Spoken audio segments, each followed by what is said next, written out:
사건 사고입니다. 어딘가로 황급히 달아나는 이 남성. 지난 8일 제주에서 중국인 남성을 폭행하고 현금 120여만 원을 빼앗아 달아난 40대 남성. 결국 경찰에 붙잡혔습니다. 제주 동부경찰서는 40대 A씨를 강도상해 혐의로 긴급 체포해 조사하고 있다고 어제 밝혔는데요. 경찰은 A씨가 불법 체류자는 신고가 어렵다는 점을 노려 범행을 계획한 것으로 보고 있습니다. A씨는 경찰에 불법 체류자로 신고하겠다고 하니 피해자 측에서 먼저 돈을 건넸다는 취지로 진술한 것으로 알려졌습니다. 하지만 피해자인 B씨는 합법 체류자였던 것으로 조사됐습니다.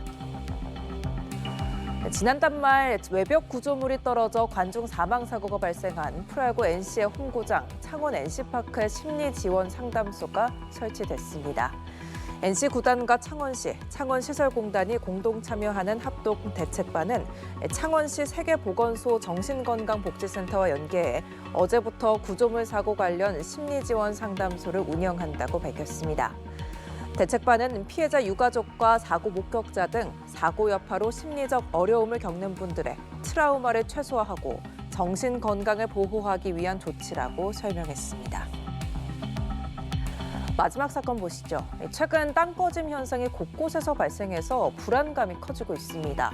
지난 13일 부산의 한 도로에서는 이처럼 지름 5m의 땅 꺼짐 현상이 발생했는데요. 그런데 14일인 어제도 근처 도로에서 비슷한 현상이 보고됐습니다. 이처럼 도로 한가운데 구멍이 뻥 뚫리는 현상이 발생한 건데요. 알고 보니 전날 주변 전봇대가 내려앉는 등 전조 증상이 있었던 것으로 드러났습니다. 이 땅 꺼짐 현상에 대한 전반적인 대책 마련이 시급해 보입니다. 보도에 고희윤 기자입니다. 비가 내리는 새벽 시간 어두컴컴한 도로, 멀쩡하게 서 있던 전신주에서 갑자기 불꽃이 튀기 시작합니다. 하루 뒤 아침, 전봇대 뒤쪽에 있는 도로가 조금씩 내려앉기 시작하더니 이내 시커먼 구멍이 생깁니다. 한 며칠 전부터 좀 내려앉는 게 보이더라고. 비가 오일하면 이게 침수 지역이라서 좀 불안하기도 했고. 지름 3m의 땅 꺼짐이 발생한 장소는 부산 사상구 새벽시장 인근 도로로 전날 이곳에서 200m가량 떨어진 곳에 지름 5m의 땅 꺼짐이 발생하게 됐습니다. 이들 지역의 공통점은 주변에 도시철도 공사가 진행되고 있다는 겁니다. 부산 사상 하단선 도시철도로 지난 2010년 착공해 오는 2026년 완공을 목표로 막바지 공사가 한창입니다.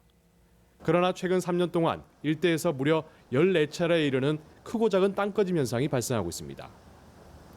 부산시는 5개월에 걸쳐 원인 조사에 나섰고 지난 2월 이례적인 폭우와 부실한 차수 공법 때문이라는 결론을 내렸지만 그 뒤로도 2차례에 걸친 땅 꺼짐 현상이 일어난 겁니다. 주민 불안감이 높아지는 가운데 근본적인 해결 방안을 모색해야 한다는 목소리가 높아지고 있습니다. 변화무쌍한 지질에 맞는 지질을 파악하기 위해서 시공회사나 감리회사에 지질 전문가가 소속돼 있어가지고 24시간 거기서 그 공사하는 거를 확인해주면서 그거를 제대로 해줘야 돼요. 해당 구청은 대책회의를 개최하는 한편 주변에 또 땅 꺼짐이 발생할 만한 가능성이 있는 지역을 파악하고 있습니다. 연합뉴스 TV 고희입니다.